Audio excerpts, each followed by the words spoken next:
We'll get to Kyler Murray in a second, but first, Nets and Nuggets. Shabazz Napier with a nasty Euro step drops the dime to Damari Carroll for the layup. Man, look at the cheerleaders. Oh, my goodness. They jumping around on the side. Forget the play.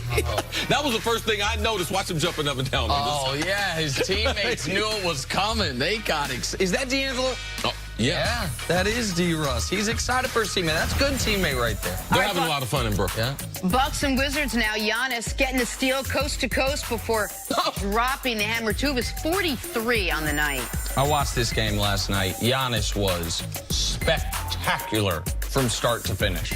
Second in the NBA in dunks. His ability to get from half court to in the paint is in second. I trust you. I'm just trying to think who's first. Yeah. Maybe Embiid? I don't know. Who would be Zion first? is first in college basketball. The Greek Freak is #1 in the big league. Mavs and Hornets stop. and Luka. No, Attacking the rim, gets fouled, still makes the crazy up and under layup. Breaks LeBron's record, youngest player with 3 triple-doubles. I mean, that is the skill level of Luka Doncic. He's the most skilled.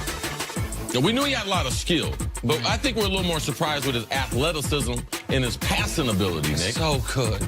He's so, every night, he's so, I think it was 19, 11, and 10 last night. Let's talk some football, and let's talk some baseball. Let's talk both, because that's exactly what Heisman Trophy winner Kyler Murray is thinking about these days. He's a big decision to make about his professional future.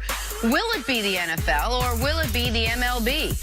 He got a major cosign yesterday from Hall of Famer Warren Moon, who was speaking to TMZ Sports. Moon was asked if he'd be a great quarterback in the NFL. Take a listen. The way the game is now, I think he really would. Yeah, the game has changed, and it's right up his alley. They're doing the things that he did in college. Right. And because they're doing those things, he'll just transition right into the NFL game. CeCe, what do you think? Is Warren Moon right about Kyler Murray?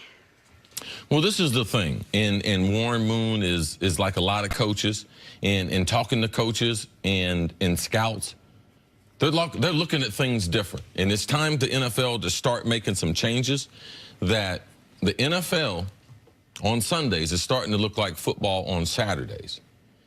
And if they're going to continue to do that, then some of the positional players are going to look like on Sunday like they do on Saturday. There's a reason why, as an undersized quarterback, you can thrive in college. It has a lot to do with how the hash marks are wider than the NFL. They're at least twice as wide. So the ball is typically placed to the wide side of the field. So if you have the ability to be able to run, you're not put into a phone booth like in the NFL because the ball's in the middle of the field. Also, the rushers.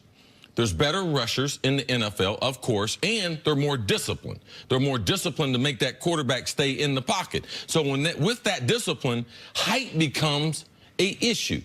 Average NFL line, average NFL center is 6'2". Average NFL guards, they might be a little bit shorter, but 6'1" is the smallest, up to 6'5". NFL tackles, 6'4" to 6'8". Yeah. Now, you're talking about a guy potentially 5'10", 5'11", trying to throw. As hard as it is to throw the football, like we've seen great I'm talking about big guys, big, strong arms struggle in the NFL. Now, we would think that a guy that is hurt by what he can't see, and he's challenged because being in that pocket and being shorter, it does present a different set of challenges.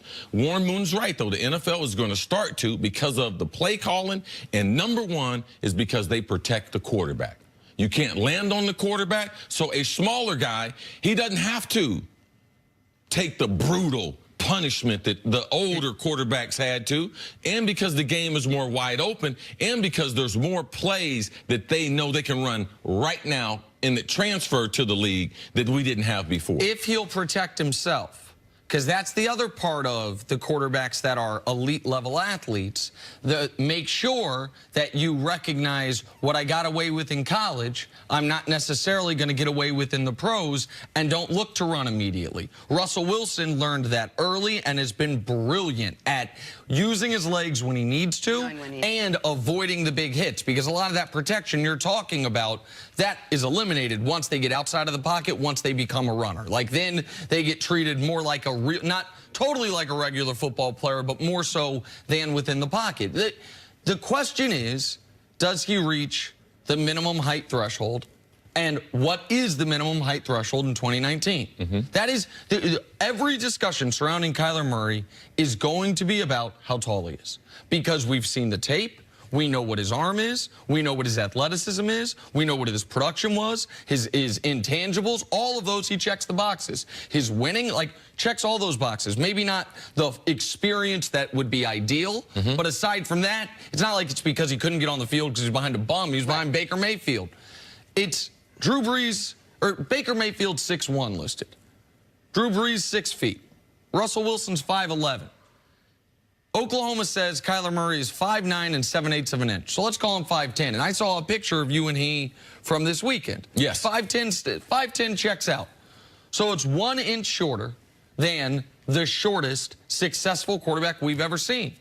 Is that the minimum threshold, or is Russell Wilson at the minimum threshold? That's the question. Because when C talks about the hash marks, it's everything he mentioned, and with the narrower hash marks, the linemen are also lined up more narrowly, more close together. So in college football, sometimes you're not throwing over offensive linemen. Sometimes you're throwing between them. In pro football, you're not. So, like, I'm really interested to watch it. I've said this. I like that style of quarterback just aesthetically. I like watching it. Yeah. I like that part of college football. So I will hope he is successful. My fear is the same it's been. He's not getting taller. His hair's growing, and that makes him appear to be a bit taller, but he's not getting taller. So if you're a team, what are you factoring in whether you're going to spend a high draft pick on Kyler Murray? Quarterbacks. They miss on quarterbacks every year. So why wouldn't someone take a chance to miss on someone with height? Like, I mean, do you think Buffalo thinks that they have it in Josh Allen? Or they still have question marks? Now, he's as big as they come. Yeah. Prototype, 6'5", big, strong, good athlete and everything. But is he the future quarterback? So, for me, you're going to miss anyway. Go ahead. Quick question. As a wide receiver, is there a difference in the way a shorter quarterback throws the ball than the way a taller quarterback throws the ball? Does it only affect the quarterback position, or could it affect other positions? The only way it affects the wide receiver is on when you're running routes that are shallow, coming across the middle of the field. You can see. And the reason why it's not necessarily being able to see him, it's that the ball is coming out of nowhere. If I'm catching the ball from Troy Aikman, when Troy goes to throw the ball, I can see his hand come up. So this is like pitching in baseball. The sooner you can pick up the laces on a baseball, the better your chance of hitting it. As a wide receiver, the sooner I can pick up the ball or something that looks like, oh, that's coming my way. That's why I don't like the Patty Mahomes no-look pass, because I don't know what's coming. But it's one of those things, the more advantages you give me as far as seeing, and it's more right when you're coming across on those shallow crosses in the quarterback, because if not, the ball's coming out of nowhere. Right. So there is an advantage to being taller. Let's not try to make that out to be less than what it is. Sure. The more you can see, the more adjustments you can make. Yes, but I think it's very, very intriguing because we're going to miss in the next 5 years on quarterbacks that are prototypes. Well, I see. Why don't we just go ahead and miss on a guy that might be short, but has all the other things that you would want? Your point, like, I think Josh Allen's a great one. Josh Allen checks a bunch of boxes, does not check the production, the winning, the stats. Kyler Murray checks all the boxes, does not check the physical ones, and Josh Allen was top 10 pick. Yeah. So, like, I'm not saying Kyler can be that, but can he be a first-round pick because he's missing the height? I think he probably can be. It's a good conversation. All right, coming up next, how much trouble are the Lakers in if they do not get Anthony Davis today? That's next on First Things First. Tick-tock, tick-tock.